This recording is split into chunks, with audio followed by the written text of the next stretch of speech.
ह्या घटना हल्ली देशात वारंवार घडतात आणि आपल्याकडे त्याची घाणेरडी पद्धत सुरू झालेली आहे.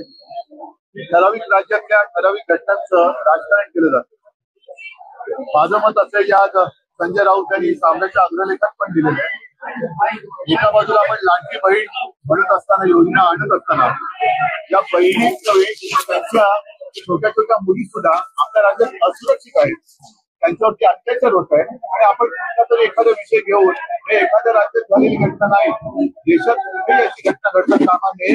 आणि या घटनेला जे कोणी गुन्हेगार जबाबदार असतील त्यांना तर लवकरात लवकर केस चालवून, मग फास्ट ट्रॅक म्हणा किंवा काही म्हणा. आपल्याला अनुभव आहे की गेल्या काही वर्षांपूर्वी दिल्लीमध्ये निर्भया कांड झालं होतं. निर्भयाचे सगळे आरोपी पकडले, गुन्हे साबित झाले, पण किती वर्षांनी त्यांना फाशी दिलं गेलं. आणि मग ह्या सगळ्या दिरंगाईला जबाबदार कोण?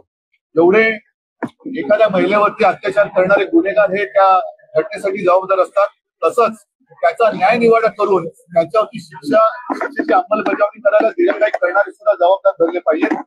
हे जर का झालं तर आणि तरच अशा गोष्टींना आळा बसेल.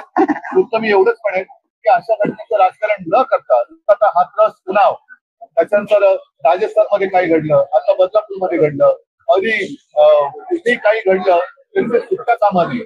सगळेजण पक्षभेद जातपात विसरून एकत्र झाले तर आणि तरच आपल्या देशातल्या आणि राज्यातल्या महिला सुरक्षित राहतील.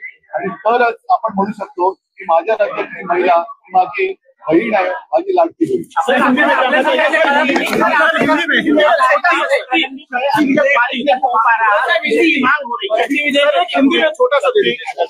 जे विधेयक आम्ही आणू इच्छित होतो त्याचा मसुदा जवळपास तयार झाला होता. सर्वांना कल्पना आहे की त्यावेळेला अधिवेशन होते ते 1-2 दिवसाची होत होती, कारण त्याला कोरोना होतं. पण हे बिल आम्ही आणू शकलो नाही कारण आमचं सरकार गद्दारी करून पाडलं गेलं. आज त्यांनी गद्दारी करून म्हणजे आमचं सरकार पाडलं आणि विधेयक लटकवून ठेवलेलं आहे. त्यांची जबाबदारी आहे की शक्ती बिलाची शक्ती ही या गुन्हेगारांना दाखवली. सर हिंदी में एक छोटा सा सर, एक हिंदी में दे दीजिए सर.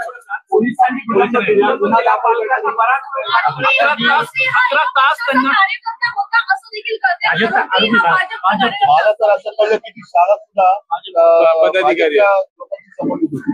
याच्यात राजकारण नाही आणत, पण इतर ठिकाणी सुद्धा कोणी राजकारण होऊ नये त्याच्यामध्ये कोणताही कार्यकर्ता असतात ते भारतीय जनता पक्षाचा असतात तरी विनाविलंब त्याच्यावरती कारवाई झाली पाहिजे. कारण नाहीतर एक एक घटना घडतात. काही दिवसापूर्वी आपल्याकडे वरळीला ते हिट अँड रन झालं होतं. काय त्याचं नाव? मीर शहा. आता तो सुद्धा असाच होता ना, त्या महिलेला कर्कटक्याने नेलं. आता पुढे काय झालं का त्याच्याकडनं पण निबंध लिहून घेतला. आता सुद्धा हे जे केवळ जर का भाजपचे कार्यकर्ते असतील तर त्यांच्याकडनं निबंध लिहून घेऊन त्यांना सोडून देणार असता. संपूर्ण जग आता बघतंय. मी परत एकदा सांगतो की कोणतेही राजकारण न करता लवकरात लवकर कारवाई झाली पाहिजे. ही कारवाई म्हणजे नुसतं अटक केली, गुन्हा दाखल झाला, वर्षानुवर्ष केस चालले, निकाल लागला, वर्षानुवर्ष केसवरती त्या निकालावरती अंमलबजावणी होत नाही. या सगळ्या गोंधळावरती आता एक झडप बसली पाहिजे. तर आणि तरच आपण आपल्या बहिणीला लाडकी बहीण